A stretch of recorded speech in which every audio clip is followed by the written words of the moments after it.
दोस्तों, लोकतंत्र बहाल करो जुमला नहीं, वास्तविकता है।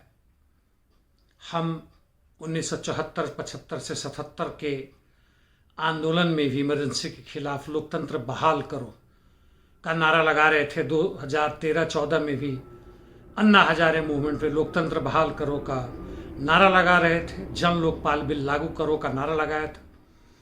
अभी जहाँ तहाँ मीडिया, सोशल मीडिया में देखता हूँ, भाजपा हराओ, लोकतंत्र वापस लाओ। यह लोकतंत्र चीज क्या है? किस चिड़िया का नाम है? लोकतंत्र यानी जनता का तंत्र, हमारी आपका तंत्र। Of the people, by the people, for the people. क्या भारत में लोकतंत्र कभी रहा है ऐसा? स्वतंत्रता के पहले अंग्रेजों के अधीन थे, स्वतंत्रता के बाद तथाकथित मिक्स्ड मार्केट आया, नेहरूवियन समाजवाद आया, दुनिया आगे बढ़ती गई, हम भी आगे बढ़े।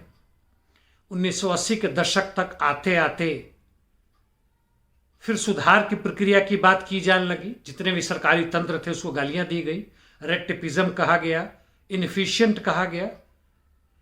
और 90 के आने के बाद से मनमोहन सिंह के नेतृत्व में, उस समय फिनांस मिनिस्टर थे, फिर बाद में सरकार बदली, वाजपेयी की सरकार आई, मनमोहन सिंह वापस आए, प्रधानमंत्री बने।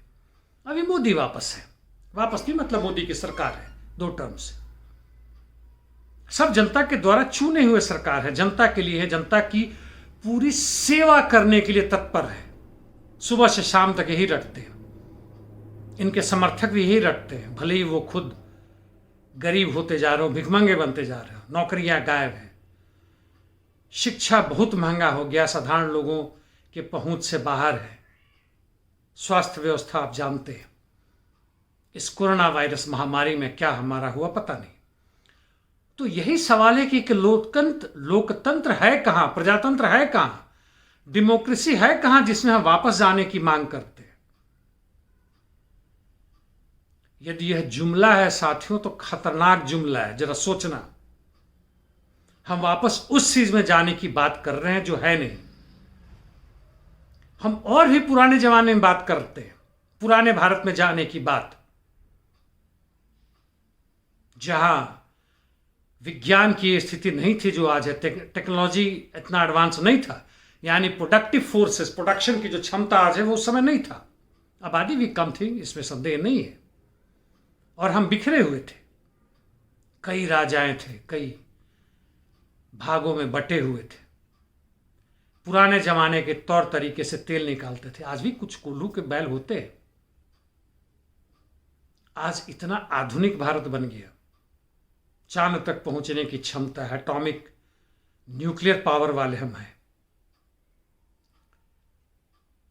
और जहां तक इलाज करने की क्षमता है, मेडिकल साइंस की बातें, हार्ट ट्रांसप्लांट से लेकर कुछ भी कर सकने की क्षमता रखते हैं। बात अलग है, आपके पास पैसे नहीं है तो आप नहीं करवा सकते हैं, बात अलग है। शिक्षा भी बहुत उच्च स्तर की है, एयर कंडीशंस घर है, उसके अंदर क्या पढ़ाया जाता है, क्या नहीं पढ़ाया जाता है। और साधारण स्कूलों में यदि आप पढ़ भी गए आपके बच्चे, तो नौकरी मिलेगी नहीं, इसकी कोई गारंटी नहीं है। दोस्तों सोचिएगा, इस लोकतंत्र की बहाली के नाम से फिर उसी गोल गोल चक्कर में हम घूम रहे हैं, इससे आगे नहीं निकल सक रहे। अमेरिका में प्रजातंत्र की बहाली में रिपब्लिकन को हराकर डेमोक्रेट्स आते हैं, वाइस वर्सा होता है। इंग्लैंड में टूरिस्ट को हटाकर लेबर पार्टी आती है, फिर वाइस वर्सा होता है। सैकड़ों वर्ष चला रहा है। भारत में भी स्वतंत्रता के बाद से शुरुआती दौर में हाँ, कांग्रेस का अधिक समय तक आधिपत्य चला, लेकिन हो रहा है वही। लोकतंत्र की बहाली करो, वापसी करो, या लोकतंत्र की बहाली यानी कि अभी तक जो नहीं था उसकी हम बात कर रहे हैं, लोकशाही लाने की बात कर रहे हैं। स्वराज की बातें बहुत सारी पार्टियां करती हैं, लेकिन काम वही करती हैं जो पुराने धर्रे के लोग करते थे। नयापन कुछ नहीं है। ढाक के 3 पात। धन्यवाद दोस्तों।